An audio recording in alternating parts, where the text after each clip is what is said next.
Assalamualaikum warahmatullahi wabarakatuh. My name is Asma binti Ismail and my metric number is 1201462. Today I will present about individual assignment, which is junior review. My topic of junior review is the application of mediation sulh in Islamic criminal law, and the citation of my journal is Nur Jihan Abdul Aziz and Nasimah Hussein, year 2016. The application of mediation sulh in Islamic criminal law, Journal Sharia, volume 24, number 1, page 115 to 136. First of all, in the introduction, the writers aim to emphasize on the application of mediation or sulh in Islamic criminal cases and its concept according to Al-Quran and Hadith. The writer's intention was to analyze the concept of application of sulh by examining previous writings and attempts to develop a better understanding of the concept of sulh in Islamic criminal law. The writers also focused on the implementation of sulh in Islamic criminal cases, specifically in Pakistan, and whether it complies with the Al-Quran and Hadith.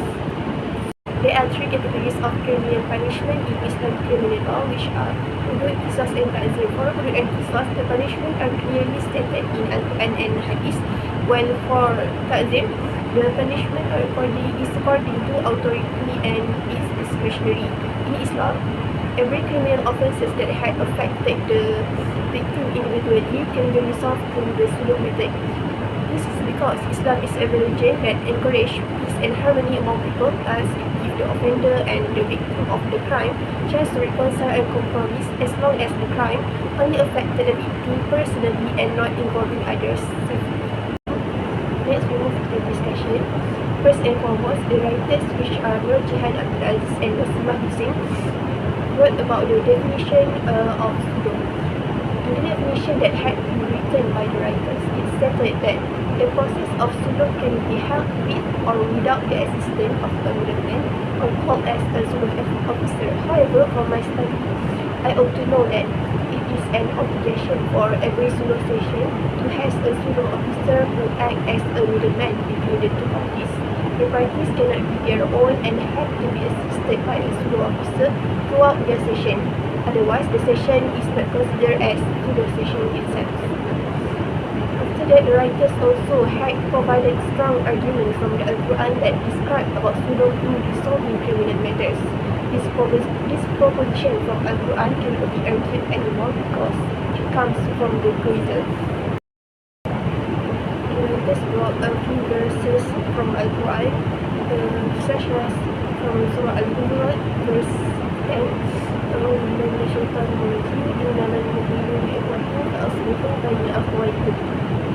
This ayah mentioned to us that when there are two parties fighting, like this between them. However, the writers also came with a few hadiths from Rasulullah, and the Al-Quran and the hadiths were primary sources in Islam in issuing Islamic law. Therefore, the writers had brought forth strong and unquestionable arguments that indicates the validity of application of sulh in criminal matters. Next, the writers also had explained about the rights of Allah SWT and the rights of individuals briefly. Nevertheless, I opine that the writers should explain about the right of Allah SWT and the rights of individuals in more depth. In an article that is written in Assalam Foundation webpage, it stated that the rights of Allah SWT can be forgiven in case the person repents, and if someone commits a sin which regards the rights of Allah, he can make repentance whenever he realizes his wrongdoing. However, for the rights of individuals, someone cannot be forgiven by Allah until he asks forgiveness from the oppressed person and fulfill the person's right. In short, if someone violates the rights of individuals and repent and asks for forgiveness from Allah, Allah will not forgive him unless he had been forgiven from the person affected. Then the writers had wrote and explained about a few examples of offences that infringe the rights of Allah SWT, the rights of individuals, and those of the rights of Allah SWT and the rights of individuals. For example, robbery, false accusation, and theft. Other than that, the writers had explained the different views of the Muslim scholars on the implementation of sulh in Islamic criminal cases. For example, the opinion of Imam Ahmad and Imam Shafi'i But in spite of that, from my point of view, the writer should explain in more text and make curiosity about the reasons that the Muslim scholars give their opinion to such. In other words, their arguments that should be based off their own opinion. After that, the writers, which are Jihan, Abdalis, and Asma also came with a great and clear clarification about the implementation of Sulh in Pakistan criminal law. Thus, to conclude, this similar article is an eye-opener for every person, especially people in the law field, that Sulh is not only applicable in matrimonial or family matters only, but it also can be applied in criminal matters.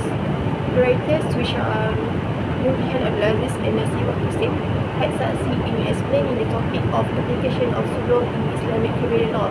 Hence, this article is well written.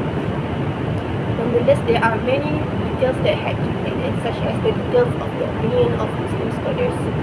This article also can be a starting point for further research from others, especially those who are indulged in legal field.